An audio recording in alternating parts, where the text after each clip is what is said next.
Bom dia, minha gente! Mais um Café com Val, aonde a gente vai dando uma papeada.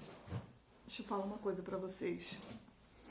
Ontem eu tava conversando pelo Instagram com uma amiga minha e a gente tava conversando sobre...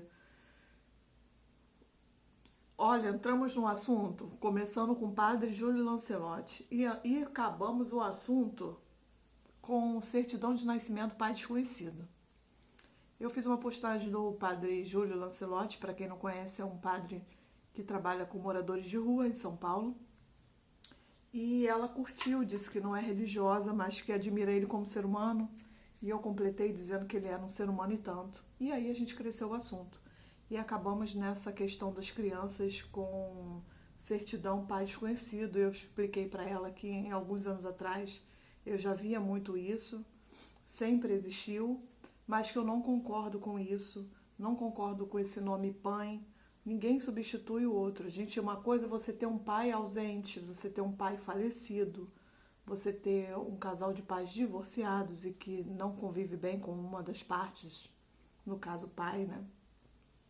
E a mãe nunca vai substituir o pai. A mãe, ela é excelente. Eu não estou desmerecendo as mães que criam filhos sozinhas, porque eu também fui criada por uma mulher sozinha, né, sem companheiro, mas por conta de um divórcio, no meu caso. Meu pai preferiu se divorciar dos filhos também. Enfim, não estou questionando isso, mas estou dizendo que é um peso muito grande que a mulher carrega, sendo que duas pessoas adultas que fazem sexo, elas têm a responsabilidade igual, compatível, no mesmo nível da balança.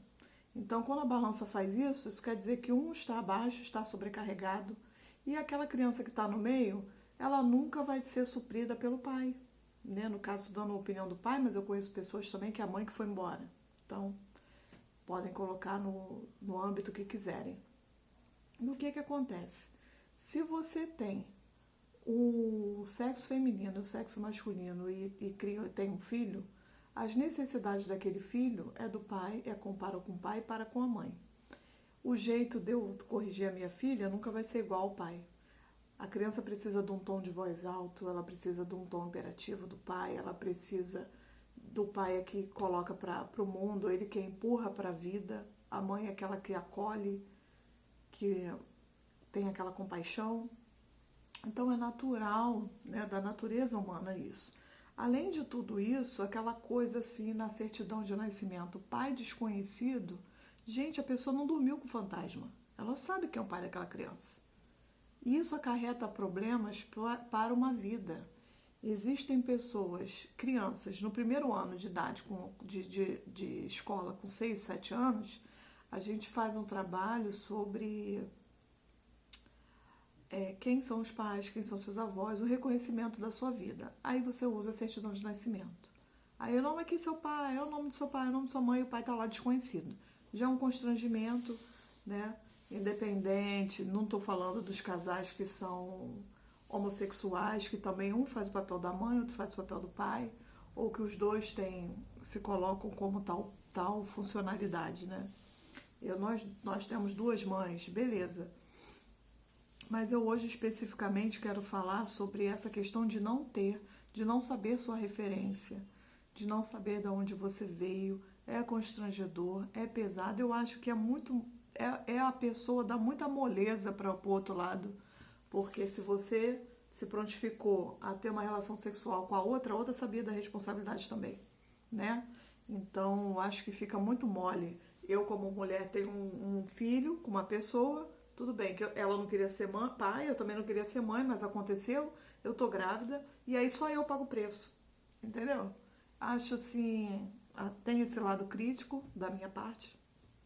Eu sei que nem toda a sociedade acredita nisso, uma grande parte das pessoas acham muito bom ser... Eu sou super mãe, só que são crianças que crescem sem saber o seu passado, crescem sem escutar histórias do pai, da onde ele cresceu, como ele era quando era pequeno. Se você tem alguma referência que lembra aquele pai, por exemplo, isso faz parte da nossa construção como ser humano.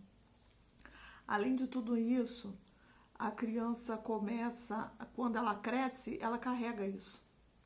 são mulheres que têm endometriose. Muitas das vezes, que para quem não sabe, é uma doença física, mas ela começa no emocional, psíquico. Então, ela começa muitas vezes no emocional.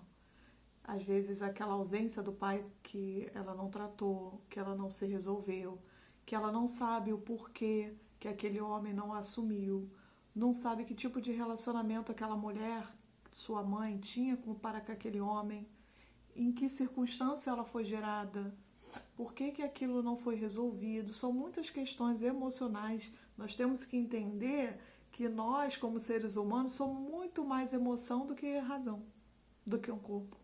Então, tudo isso mexe com a criança no seu desenvolver. Se eu pudesse dar um conselho às pessoas que estão nessa situação, eu gostaria que elas entrassem em contato com o 127, 129, não me falha bem a memória, com a Defensoria Pública, fizessem um agendamento e pedissem para registrar suas crianças. As mulheres, eu não quero nada desse homem, eu não quero nada desse dinheiro, eu não quero nada desse cara que não me quis, que não quis me assumir. A gente não está falando de você, a gente está falando de uma criança que não pediu para estar aqui, que não pediu para nascer e que está no mundo, que tem seus direitos, que precisa ter seus direitos reservados. Então, o ideal é que entre com o processo, peça um DNA, peça para assumir, mesmo que esse pai não queira conviver. Porque às vezes ele não quer conviver hoje, mas um homem de 25 não é um homem de 35. Um homem de 35 não é um homem de 50 anos.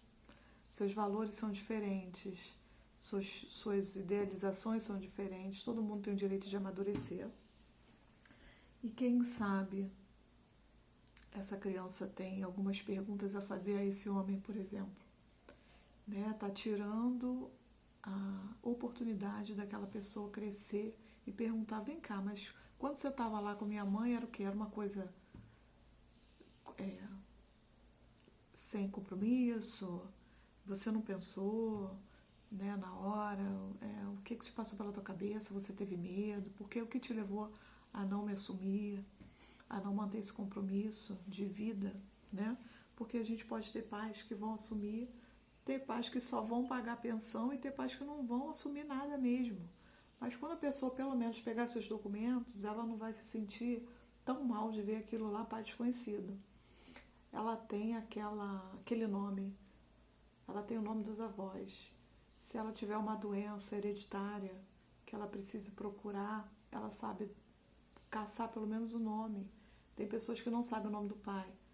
Tem pessoas que não sabem de onde eles são, se são do Rio, se não são, se são de que bairro. Acho tudo isso muito triste, acho um peso muito grande para as mulheres. Essa palavra desconhecido eu acho um peso muito grande. Parece que a mulher saiu, foi ali no escuro e voltou grávida. Até a palavra me pesa muito. Uma coisa é você ter um namorado. Eu tive um namoro muito rápido com seu pai e nesse período eu acabei engravidando, mas ele não estava pronto para assumir, eu fiz esse papel. Eu fiz esse papel muito bem feito. Normalmente as mulheres que assumem seus filhos são pessoas exemplares, são pessoas que abdicam muitas vezes da sua própria vida, da sua própria carreira, para estar assumindo essa criança perante a vida. Dar a vida, dar a luz e perante a vida toda. Educar, criar, amar. Então, se eu fosse vocês, refletiam mais sobre esses assuntos. Quem quiser, deixa aí o comentário para a gente conversar mais sobre isso, tá? 1 milhão de alegrias para vocês. Tenham um bom dia.